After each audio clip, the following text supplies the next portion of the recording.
دل سے یا علی کہہ دو دیر تک دہن مہکے،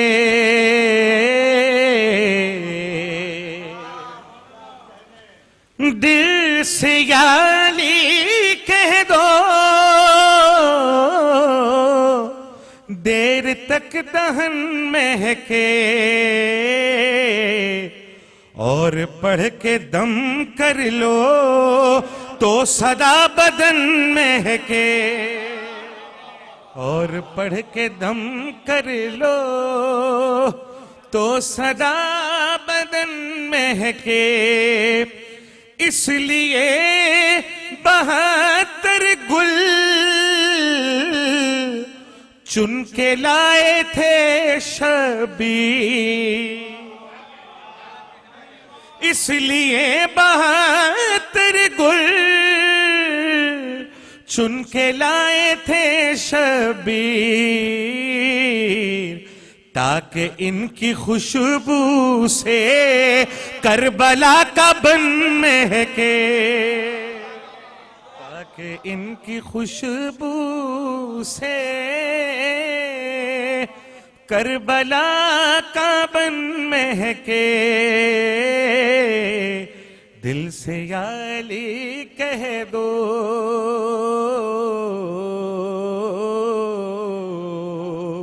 مل کے درود پڑھیں محمد والے محمد۔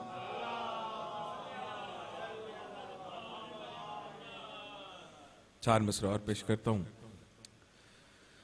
نافذ کرو آئین خدا بسم اللہ،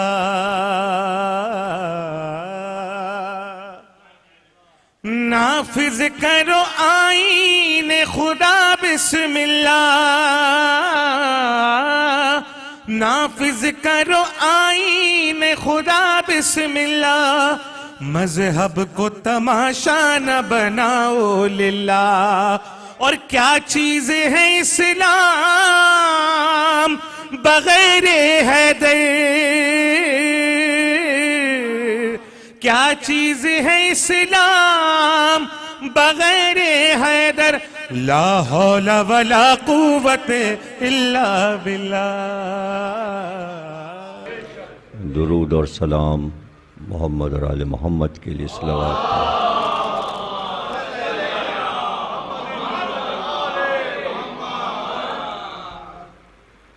1441 کے محرم کے چاند کے نمودار ہونے کے بعد یہ مجلس عزا چاند رات میں ہوتی ہے۔ یکم محرم سے سال کا آغاز ہو جاتا ہے۔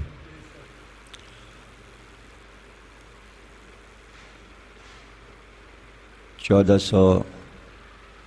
1440 ہجری ختم ہوئی اور 1441 ہجری کا آغاز ہوگا، اور عشرے کی پہلی مجلس چاند رات کو آپ حضرات سماعت فرما رہے ہیں، یعنی شب لگ چکی اور عشرے کا آغاز ہو چکا۔ 1440 ہجری، یہ 40 ہجری بہت اہم سال تھا۔ 40 ہجری میں مولا کائنات علی ابن ابی طالب صلوات اللہ علیہ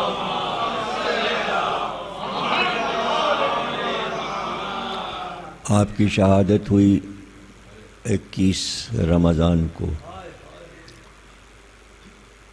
سال ختم ہوا اور 40 ہجری میں 1400 سال مولا کائنات کی شہادت کو پورے ہوئے۔ اسی طرح تاریخیں آتی رہیں گی اور ان تاریخوں کو یاد دلاتی رہیں گی کہ اب اس واقعے کو کتنے برس ہوئے۔ محرم دراصل یاد دلاتا ہے ہر سال کہ یہ واقعہ سن 61 ہجری میں اور سال کے پہلے اسلامک مہینے محرم میں ہوا تھا، اور جب صدی دہرائی جاتی ہے عدد کے اعتبار سے کہ 1441 ہجری، تاکہ یاد رہے کہ واقع کربلا کو کتنے برس ہو چکے ہیں، اور یہ اس لیے دہرایا جائے کہ دیکھو سال بڑھتے جاتے ہیں لیکن واقع کی تازگی میں کوئی کمی محسوس نہیں ہوتی، نہ یادگار منانے والوں میں کوئی سستی اور کاہلی نظر آتی ہے۔ شاید یہی ایک ایسا واقعہ ہے کہ جس میں تمام مسلمان آمادہ ہو جاتے ہیں محرم کا چاند دیکھتے ہی کہ اس یادگار کو اسی طرح منانا ہے جیسے منائی جاتی رہی ہے، جیسے محرم میں ماضی میں مجلسیں ہوتی تھیں اسی طرح ہوتی رہیں گی۔ محرم کا چاند دیکھنے کے بعد یہ واحد چاند ہے 12 چاندوں میں کہ غم حزن ظاہر ہوتا ہے اور محسوس ہوتا ہے۔ جس طرح عید کا چاند دیکھ کر لوگ خوش ہوتے ہیں، اسی طرح محرم کا چاند دیکھ کر لوگ غمزدہ ہو جاتے ہیں، چہرے پر حزن کے آثار آ جاتے ہیں۔ کسی بھی یادگار کی دو حیثیتیں تو خاص طور سے ہوتی ہیں، ایک تو اس لیے کہ اگر وہ یادگار قومی بن جائے تو قوم کے تمام جذبات اس یادگار سے وابستہ ہوتے ہیں، لیکن اگر کوئی ایسی یادگار ہو کہ جس میں جن لوگوں پر واقعہ گزرا ہو ان کے اہل خاندان بھی یادگار کے ساتھ ساتھ زندہ موجود ہوں، تو ابتدائی طور پہ آپ نے دیکھا ہوگا کہ ایسے حادثے، ایسے واقعات ہوتے رہتے ہیں جو ماحول کو غمزدہ بنا دیتے ہیں، آپ کے ملک میں بھی اور دوسرے ملکوں میں بھی، اور آپ واقف ہیں ان واقعات سے کہ جو ماحول کو غمزدہ کر دیتے ہیں، عوام کو غمزدہ کر دیتے ہیں، قوم کو غمزدہ کر دیتے ہیں، ملک کو غمزدہ کر دیتے ہیں۔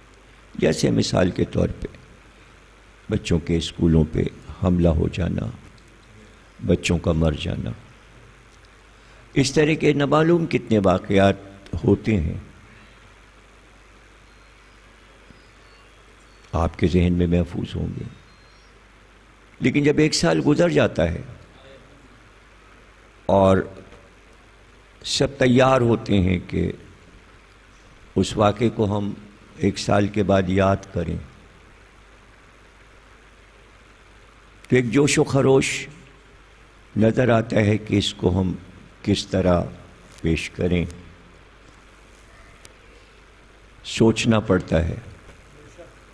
آج کے دور میں ہم اس کی تیاری کرتے ہیں کہ جلسے ہو جائیں، مذاکرات ہو جائیں، جو بچے چھوٹے چھوٹے مر گئے ان کے ماں باپ کا انٹرویو لیا جائے، اسکول کے ٹیچرز جو زندہ بچ گئے ان کا انٹرویو لیا جائے، پبلک سے پوچھا جائے، عوام سے پوچھا جائے، ان کے تاثرات پوچھے جائیں، نظمیں یا نغمے کسی بھی طریقے سے، پھر ٹیلی ویژن کا ہونا، اخبارات، ذرائع ابلاغ تیز ہیں، تو اس طرح سب کو معلوم ہو جاتا ہے کہ 1 سال اس واقعے کو ہو گیا۔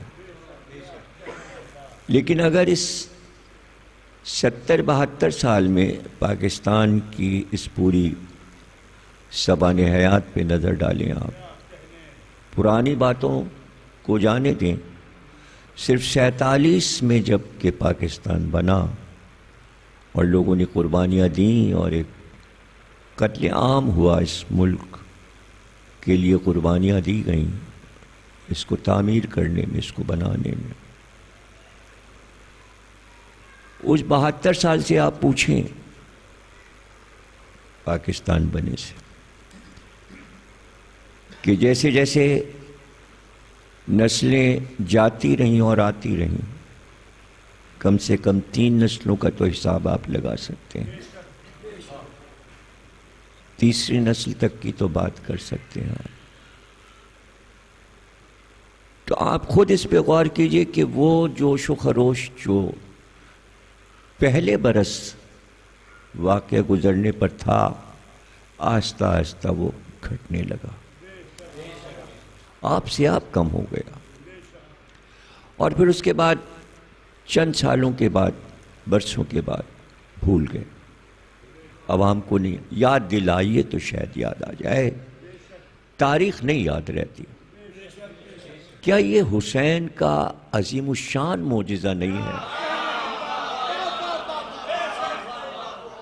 کہ کوئی کسی کو یاد نہیں دلاتا کہ آج محرم کا چاند ہوا ہے، پہلی محرم ہے، دوسری محرم ہے، اور 10 محرم تک کوئی کوشش نہیں کرنی پڑتی کہ ذرائع ابلاغ کے ذریعے پوری دنیا میں اس کو پھیلایا جائے۔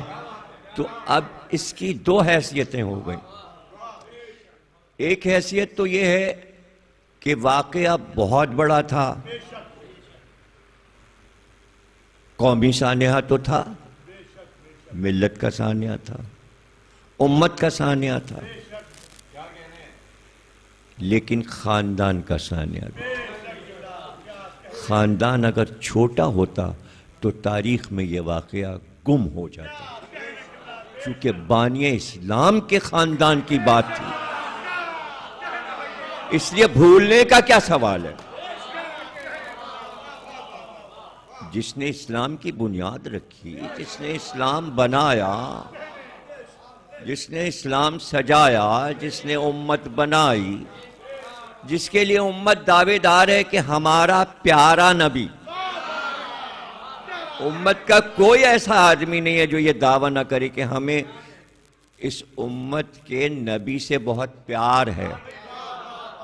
تو اس پیار کے لفظ میں ہی تو پیار ہے سارا، کہ جب امت یہ کہے گی کہ ہمارا پیارا نبی، اور جب محرم آئے گا تو تاریخ پکارے گی اسے پیارا نبی جو تھا جسے تم کہہ رہے ہو، اسی پیارے نبی کا پیارا نواسا۔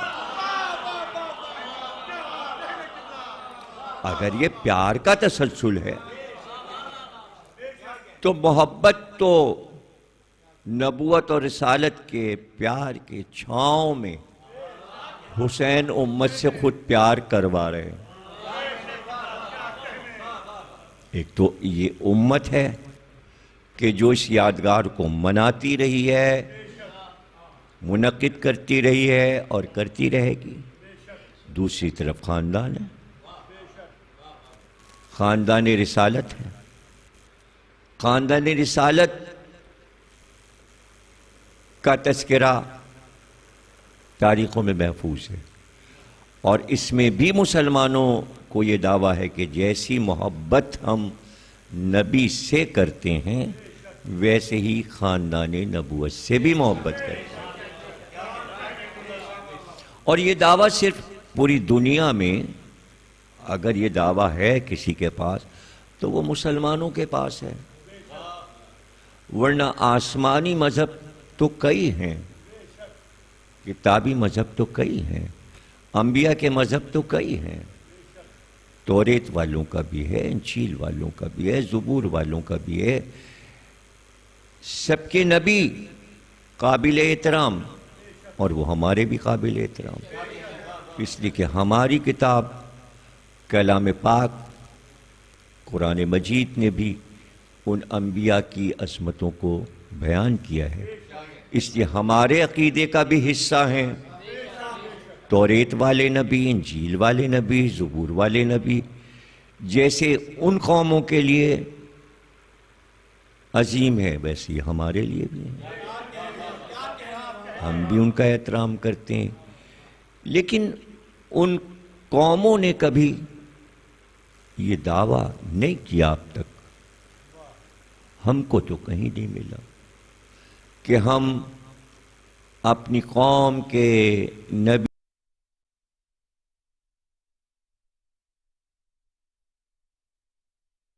کے خاندان سے بڑی محبت کرتے ہیں، ہمیں تو یہ دعویٰ کہیں نہیں ملا، اس لیے کیا خاندان تھا؟ نہیں، خاندان تھا، خاندان تھا، خاندان حضرت موسیٰ کا بھی تھا، خاندان حضرت داؤد کا بھی تھا، اس سے بڑھ کے کیا ہو سکتا ہے کہ ان کے بیٹے سلیمان کا ذکر قرآن میں بھی آیا ہے، انجیل میں بھی ہے، زبور جناب داؤد پہ اتری ہے، خاندان تو ان کا بھی تھا۔ ہاں یہ کہہ سکتے ہیں کہ حضرت عیسیٰ نے خاندان نہیں بنایا، لیکن ان کے اجداد کا خاندان تو تھا نا، ان کی مادر گرامی حضرت مریم تو ہے نا، حضرت عیسیٰ کے نانا جناب عمران کا ذکر تو ہے نا، تو کم از کم اجداد کا خاندان تو حضرت عیسیٰ کا تھا، اگر اولاد نہیں ہے، زوجہ نہیں حضرت عیسیٰ کے، آگے خاندان نہیں بڑھا تو خاندان ہے تو، لیکن کیا توریت والے، زبور والے، انجیل والے کہیں یہ دعویٰ کرتے ہیں کہ ہم موسیٰ کے خاندان سے بڑی محبت کرتے ہیں، ہم داؤد کے خاندان سے بڑی محبت کرتے ہیں، ہم حضرت عیسیٰ کے خاندان سے؟ یہ تو جب دعویٰ ہوتا ان کا کہ جب ان کی کتابیں یہ بتاتی کہ اللہ نے انہیں حکم دیا ہے کہ ان انبیاء کی اولاد سے محبت کرو، کہیں توریت میں یہ ذکر نہیں ہے کہ اے موسیٰ کی قوم موسیٰ کی اولاد سے محبت کرو، کہیں انجیل میں یہ ذکر نہیں ہے کہ اے قوم عیسیٰ عیسیٰ کے خاندان سے محبت کر، واجب ہے محبت۔ نہ زبور نے کہیں یہ کہا کہ داؤد کے خاندان سے محبت کر، ہاں ہماری کتاب قرآن نے کہا کہ یہ جو تمہارا نبی ہے اس کی اولاد سے محبت کرو، اللہ نے کہا اپنے نبی سے کہ امت سے کہو، قل کہو، اس امت سے قل کہو، قل لا سلکم علیہ اجرا الا المودۃ فی القربى، ان سے کہو کہ میرے قربا سے محبت کریں، یہی ہے اجر رسالت۔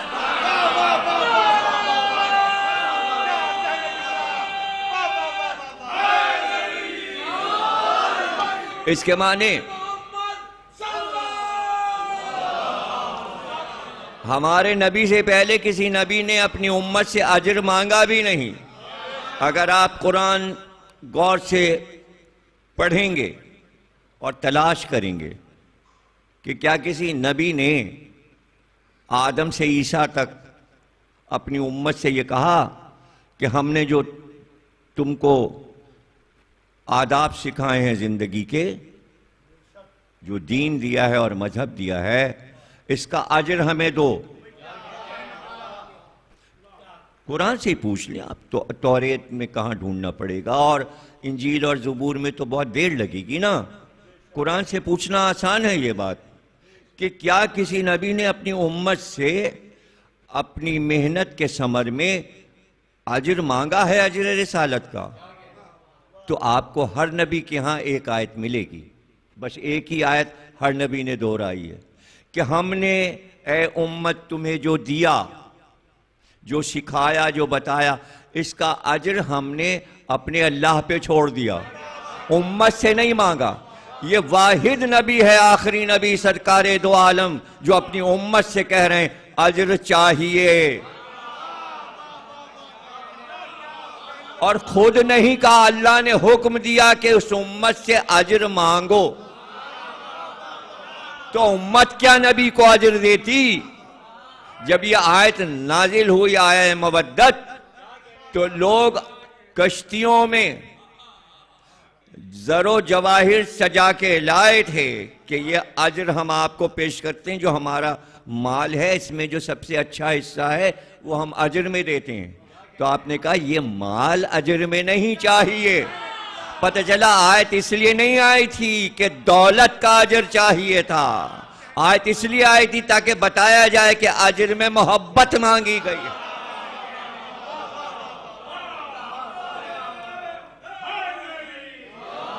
اب آیت پہ بحث ہے، اہل سنت اور شیعہ سب نے کتابیں لکھی ہیں، اور کتابوں کے نام جو ہیں وہ مودت القربہ ہے۔ اس نام کی اتنی کتابیں اہل سنت اور شیعہ حضرات کے محدثین اور مورخین نے بہت سی کتابیں لکھی ہیں۔ مودت القربہ، قربہ رسول، کون ہے قربہ، اس آیت کے ذیل میں بہت سی کتابیں لکھی گئی ہیں۔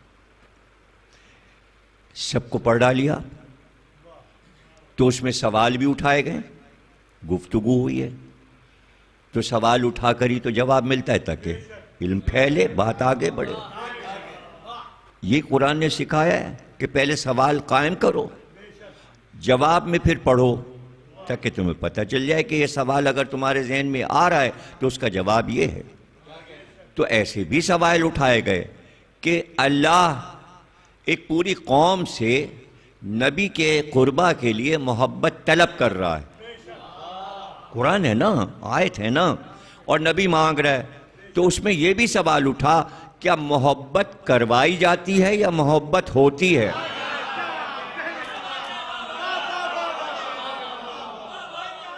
محبت کروائی جاتی ہے یا محبت ہوتی ہے؟ تو اگر کوئی یہ کہے کہ یہ غیر فطرتی ہے کہ پوری قوم سے، قوم تو آتی رہے گی، بنتی رہے گی، قوم بڑھتی رہے گی، آتی رہے گی، بنتی رہے گی، اور فاصلے ہوتے جائیں گے، 100 سال، 200 سال، 300 سال، لیجئے دیکھتے دیکھتے 1400 سال، 1400 سال گزر گئے۔ آج بھی وہ آیت یہ پکارے گی، نبی سے دور 1400 برس کے بعد آنے والی قوم کیا وہ محبت پیدا کر سکتی ہے جو قرآن میں مانگی جا رہی ہے کہ نبی کی اولاد سے قربہ سے محبت کرو؟ تو کیا ممکن ہے؟ اور آنے والے دور میں 2000 برس گزریں گے، آیت وہیں رکھی رہے گی چاہے 10,000 برس گزر جائیں، اور یہی کہا جائے گا نبی کے قربہ سے محبت کرو۔ تو اتنی دوری پر کیا محبت ہو جائے گی؟ نہیں، یہاں معاملہ ہی دوسرا تھا۔ کسی اور کے لیے آپ محبت مانگیں، اگر آپ کسی سے کہیں 4 آدمی آپ کے دوست ہیں اور آپ ان سے کہیں ہماری اولاد سے محبت کرو، نہیں کرے گا۔ کیوں کرے گا؟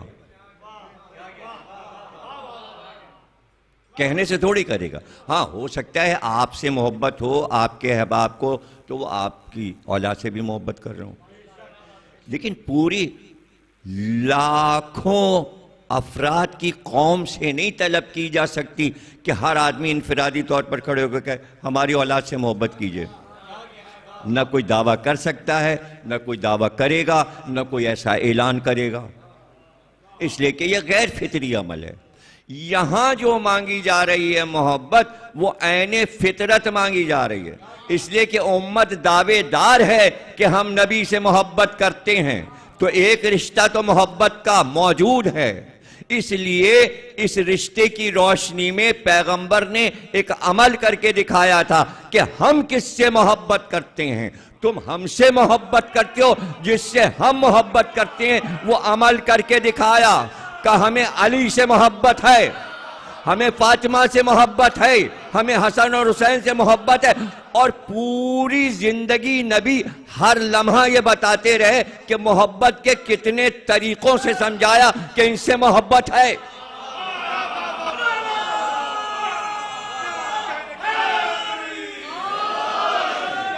پتہ چلا شرط محبت سرکار دو عالم محبت قربا ہے۔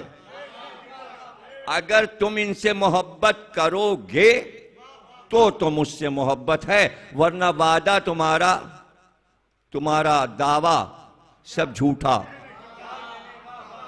جھوٹ کے علاوہ کچھ نہیں، زبانی جمع خرچ ہے۔ اگر کوئی کہے کہ نبی سے محبت ہے، اسے کہنا پڑے گا کہ اولاد نبی سے محبت ہے۔ کسی نبی نے اپنے نواسوں اور بیٹوں کو، پوتوں کو کاندھے پہ نہیں چڑھایا، کہیں نہیں ملتا کہ کسی نبی نے اپنا خطبہ روک کر اپنے نواسے کو گود میں اٹھا لیا ہو اور منبر پہ بٹھا لیا ہو۔ ارے کسی نبی کے ہاں نہیں ملتا کہ کسی نبی نے، کیا بیٹوں کا ذکر نہیں ہے؟ حضرت آدم کے بیٹے حابیل کا ذکر ہے، شیش کا ذکر ہے، حضرت نوح کے 3 بیٹوں کا ذکر ہے، سام، حام، یافس کا، جناب ابراہیم کے 2 بیٹوں کا ذکر ہے، اسحاق اور جناب اسماعیل کا، جناب یعقوب کے 12 بیٹوں کا ذکر ہے، اور یوسف کی محبت پہ تو سب محبت ہی تمام ہو کے رہ گئی تاریخ انبیاء میں۔ زکریہ کے بیٹے یحییٰ کا ذکر ہے، لیکن ہم کو تو کہیں نہیں ملتا کہ کسی نبی نے یہ کہا ہو کہ یہ جو میرا بیٹا ہے یہ مجھ سے ہے اور میں اس سے ہوں۔ کسی نبی نے کہا ہو کہ اس بیٹے کی وجہ سے میں ہوں، صرف یہاں ملتا ہے حسین منی و انا من الحسین، میں حسین سے ہوں، حسین مجھ سے ہے اور میں حسین سے ہوں۔ اس کو کوئی پریشانی کی بات نہیں ہے کہ بات سمجھ میں نہ آئے۔ یاد رکھیے جب سے حسین دنیا میں آئے تب سے لے کر سن 61 ہجری تک، شہادت حسین تک، حسین نبی سے تھے،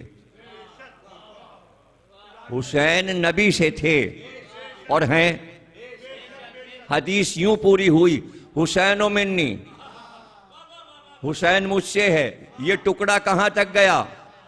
حسین کی آمد سے لے کر عاشور تک، حسین کی 57 سال کی زندگی، یہ ٹکڑا اپنے آپ کو دہراتا رہا کہ نبی کہہ رہے ہیں کہ حسین مجھ سے ہے۔ اور 61 ہجری کے بعد جب واقعہ کربلا کی یادگار بن گیا، شہادت حسین جب یادگار بن گئی، تو تاریخ نے آواز دی کہ اب دوسرا ٹکڑا دہراؤ کہ نبی حسین سے ہیں، حسین منی و انا من الحسین، اب میں حسین سے ہوں۔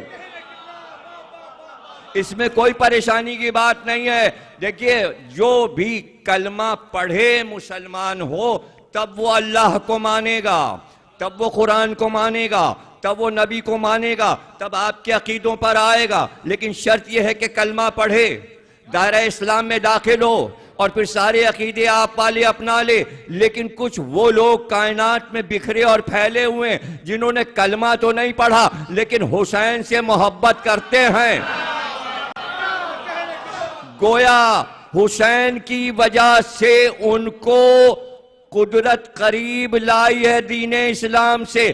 اب پتا چلا حسین منی و انا من الحسین، یعنی میرے دین کی تبلیغ نام حسین سے ہو رہی ہے۔ یہی تو میرا مقصد تھا کہ دین رہ جائے اور لوگ اس دین میں داخل ہوتے رہیں۔ اگر حسین کے ذریعے دین میں داخل ہو رہے ہیں تو پھر یہ حسین کی وہ زندگی ہے جس کے لیے نبی کہہ رہے ہیں میں حسین سے ہوں، میں حسین سے ہوں۔ اب رہ گیا یہ کہ یادگار تو ظاہر ہے، دیکھیے منانے والے مناتے ہیں، اب چونکہ خاندان کا مسئلہ آ گیا تو اب خاندان وہ ہے کہ جو تاریخ میں موجود ہے، یہی پنجتن پاک، یہی 12 ائمہ، یہ معصومین خاندان پیغمبر ہیں اور ان کے اقوال ہیں۔ پھر ان کی اولاد، اب وہ سادات جو تصوف میں آپ کو مل جائیں گے، ان کی کتابیں پڑھ لیجئے، ان کے ملفوظات پڑھ لیجئے۔ ہر مزار والے نے اپنے بیانات لکھوائے ہیں، اس کے نائب نے لکھے۔ کوئی صاحب مزار تصوف میں ایسا نہیں کہ جس نے ایک طویل باب امام حسین کی عزاداری پہ نہ قائم کیا ہو۔ سمجھیں؟ پھر مورخین کو لے لیں، محدثین کو لے لیں، تاریخ لکھنے والوں کو لے لیں، واقعہ کربلا، واقعہ کربلا، واقعہ کربلا۔ اب اس کے بعد سادات آ گئے۔ چونکہ سادات دعوے دار ہیں کہ ہم اولاد محمد ہیں، تو اس کے معنی خاندان موجود ہے۔ اب اگر امت نہ بھی یادگار محرم منائے تو خاندان تو منائے گا، اور جب خاندان منائے گا تو امت سے پوچھا جائے گا، ارے بھائی خاندان کو تعزیت دو گے یا الگ بیٹھے رہو گے؟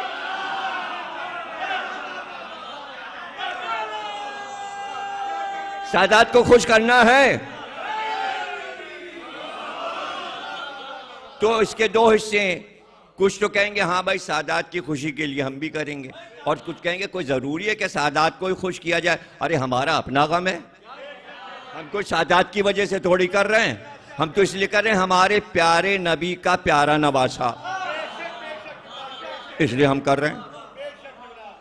اب ظاہر ہے کہ یادگار قوم بھی منا رہی ہے، اہل خاندان بھی منا رہے ہیں، جو خاندان میں ہونے کے دعوے دار ہیں وہ بھی منا رہے ہیں، جتنے بھی سلسلے اسلام میں ہیں، مکتبہ فکر اور جتنے مشرب ہیں وہ سب منا رہے ہیں۔ عقیدے اپنی اپنی جگہ، بنیادی عقیدے تو سب کے ایک ہی ہیں نا، کہ آپ کا یقین اللہ پر ہے، یہ سب کا ہے۔ قرآن پہ یقین ہے، فرشتوں پہ یقین ہے، علم غیب پہ یقین ہے، پیغمبر پہ، پیغمبر کی تمام سمان حیات پوری، اس میں اہل بیت بھی آتے ہیں، اصحاب بھی آتے ہیں، ازواج بھی، یہ سب عقیدوں کے حصے ہیں، ٹھیک ہیں، یہ تو سب چل رہا ہے، سلسلہ ہے۔ لیکن آپ ذرا سوچ کے بتائیے کہ کس صورت سے خراج پیش کرنے والا محرم کا چاند ہونے کے بعد تیاری کرتا ہے؟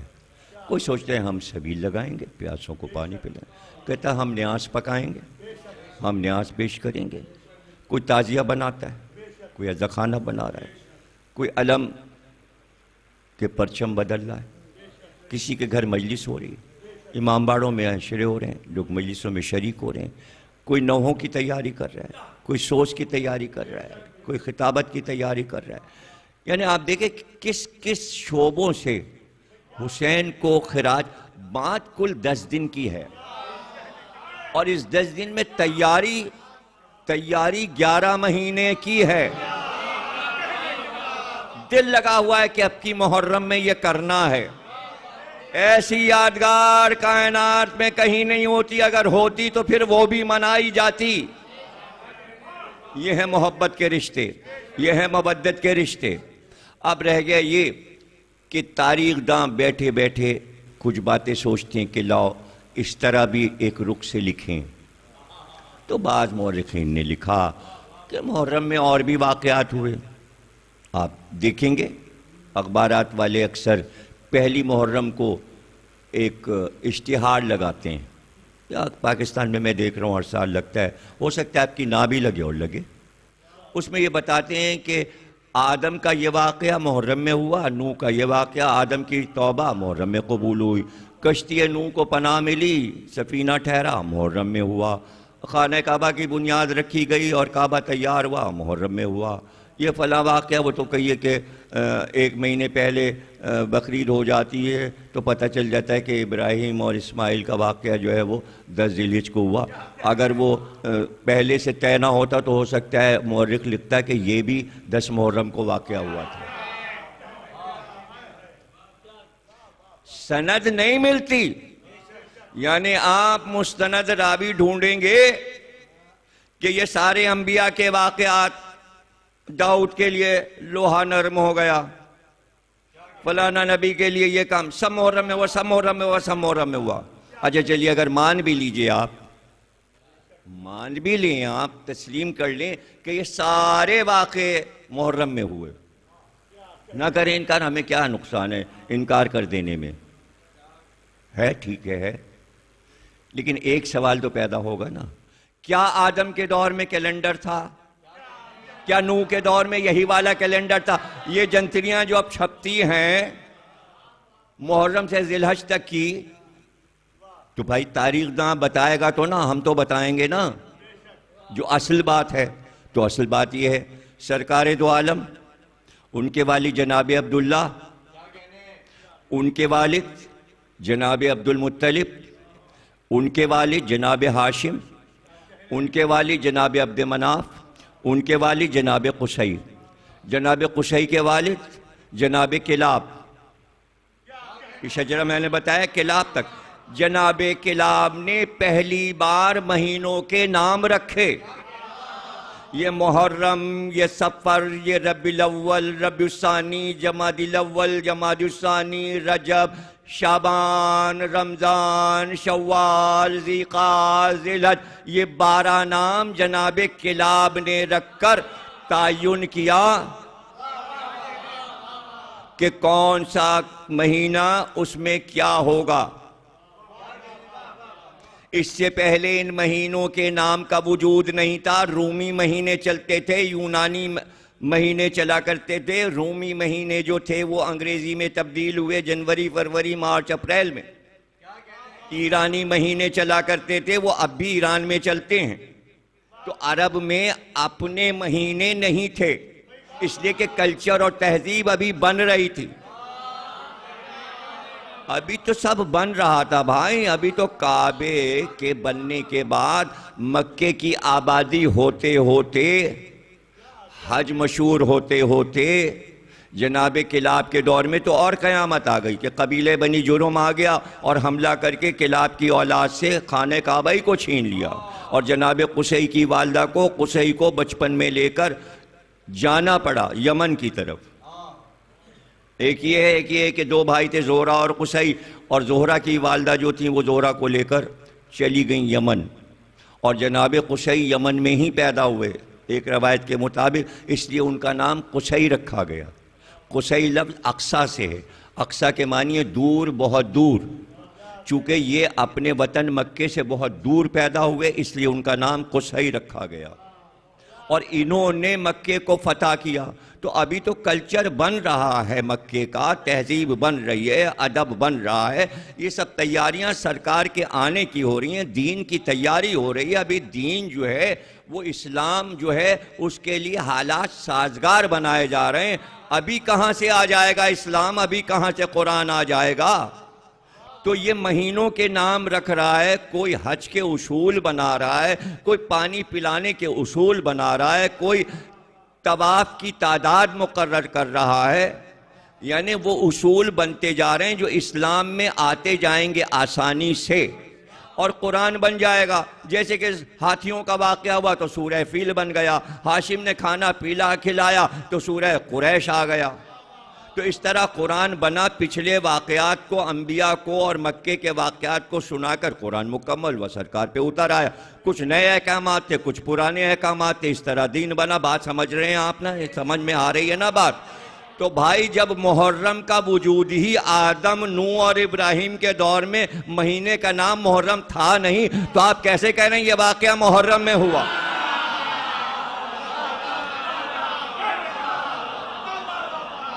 کیسے؟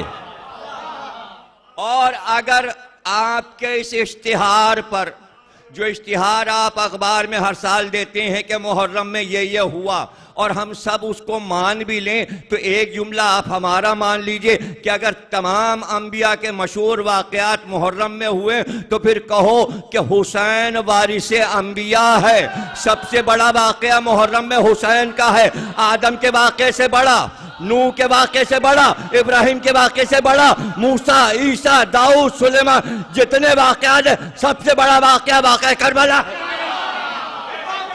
اور یہ بھی یاد رکھو کہ تم 1,24,000 انبیاء کی امت نہیں ہو. جس نبی کی امت ہو اس کے نواسے کے واقعے کی بات کرو, کربلا کی بات کرو کہ محرم میں سب سے بڑا واقعہ کربلا کا واقعہ. ہاں اگر وہ سارے واقعات ہوئے ہیں تو اسی کا تسلسل واقعہ کربلا ہے اور حسین وارث انبیاء ہیں. اچھا وارث تو دیکھیے نا, ثابت اس سے تھوڑی ہوتا ہے کہ زمینیں اس کے پاس ہیں, اس سے نہیں ثابت ہوتا. انبیاء کی چیزیں اس کے پاس ہیں نا, ان سب چیزوں سے ثابت ہو جاتا ہے, قرآن کے ذریعے آیات سے ثابت ہو جائے گا. لیکن میں تو عقلی بات کرتا ہوں, کہ حسین وارث ہیں. وارث کی سب سے بڑی پہچان یہ ہے کہ وارث کو دیکھ کر اگر اس کے اجداد نامور تھے اور وہ نکلے اور آئے کسی محفل میں, آپ کو پتا ہے فلاں صاحب کے پوتے ہیں اور فلاں صاحب کے بیٹے ہیں, پتہ چلا شخصیت اتنی بڑی ہے کہ نہ دادا کو لوگ بھولے نہ نانا کو. اب سمجھے حسین اتنی بڑی شخصیت ہے کہ ذکر حسین کی وجہ سے آج آدم, نوح, ابراہیم, موسیٰ, عیسیٰ سب کا ذکر ہو جاتا ہے, ورنہ الگ ان کی محفلیں کہاں ہوتی ہیں. ہے نا وارث انبیاء حسین. اور اٹھا کے تاریخ پڑھ لیجئے, شیعہ سنی سب نے لکھا ہے کہ انہی انبیاء کی کتابوں میں یہ واقعات بھی موجود ہیں کہ ہر نبی کو واقع کربلا بتا دیا گیا تھا. وقت ہوگا تو پھر آگے کی تقریر میں انشاءاللہ عرض کر دیں گے. تقریر خاتمے پر پہنچ رہی ہے, چند منٹ کے بعد ہم تقریر ختم کر رہے ہیں. اپنے وقت کو ہم نے مکمل کیا آج کی حد تک. یہ چاند رات کی مجلس میں 2-4 جملے, اور اسی بات کو جب ہم آگے گفتگو کریں گے تو آپ خود اس بات کو آسانی کے ساتھ سمجھ لیں گے کہ دیکھیے یہ جو واقعات انبیاء کے ہوئے, آدم کا واقعہ ہوا, اس کے بعد نوح کا واقعہ ہوا, کشتی نوح. دکھائیے کسی کتاب میں کہ آدم کو یہ بتایا گیا ہو کہ نوح کا واقعہ ہوگا, طوفان آئے گا. کہیں نہیں ہے, کہیں نہیں ہے. آدم و نوح کو یہ بتایا گیا ہو کہ ابراہیم 2 شادیاں کریں گے, 2 بچے ہوں گے اور پھر کعبے کی بنیاد رکھیں گے اور مکے میں آئیں گے. نہیں بتایا گیا. ابراہیم کو نہیں بتایا گیا کہ موسیٰ کوہ طور پہ جائیں گے اور باتیں کریں گے اور یہ ہوگا, اور پھر شعیب کی بیٹی سے شادی ہوگی اور وہ یہاں جائیں گے اور مدائن جائیں گے اور یہ ہوگا اور یہ ہوگا, اور ان کے ہاتھ میں جو ہے ید بیضا ہوگا اور ان کے پاس عصا ہوگا. کچھ نہیں بتایا گیا. موسیٰ کو نہیں بتایا گیا کہ عیسیٰ آئیں گے اور بغیر باپ کے پیدا ہوں گے اور اللہ اپنا معجزہ دکھائے گا اور وہ مسیح ہوں گے اور وہ شفا عطا کریں گے. خوشخبری ضرور دی گئی ہے کہ عیسیٰ آنے والے ہیں, لیکن واقعات نہیں بتائے گئے. یہ واحد واقعہ کربلا ہے. تاریخ پڑھیے, آدم کو بتایا گیا واقعہ ہوگا, نوح کو بتایا گیا واقعہ ہوگا, ابراہیم کو بتایا گیا یہ واقعہ ہوگا. سرکار تک چلے آئیے اور یہ ملے گا کہ یہ واقعہ ہوگا. پروردگار اس پر زور دے رہا ہے کہ یہ واقعہ ہونے والا. گویا ہر نبی کو حسین کا عزادار اللہ نے بنایا. جب 1,24,000 انبیاء عزاداران حسین ہیں تو ہم کو کتنا بڑا عزادار ہونا چاہیے. یہ ہمارے ائمہ نے بتایا, امام رضا نے بتایا. جیسے ہی چاند ہوتا تھا کالے کپڑے پہن کر باہر کے حجرے میں آ کے بیٹھتے اور اس کے بعد اہل مدینہ کو مخاطب کر کے کہتے کیا تمہیں پتہ نہیں وہ مہینہ آ گیا جس میں ہمارا گھر اجڑا, جس میں ہمارے جوان مارے گئے. ارے یہی چاند تو ہے جس میں ہمارے گھر کی عورتیں, ہماری جدہ زینب کے سر کی چادر اتاری گئی. اسی مہینے میں علی اصغر 6 مہینے کے بچے کے گلے پہ تیر. آؤ اہل مدینہ مجھ کو پرسا دو کہ میرا گھر اس محرم میں اجڑ گیا. بار الہ سے عبادت کو قبول فرما, ہمارے ملک کو مستحکم فرما, ملک کی سرحدوں کی حفاظت فرما, پاکستان کی فوج کی حفاظت فرما، عوام کی حفاظت فرما، جو ہم میں بیمار ہیں انہیں شفا عطا فرما، جو مر گئے ان کو اعلی درجات عطا فرما، امام زمانہ کا ظہور فرما اور تاجیل فرما۔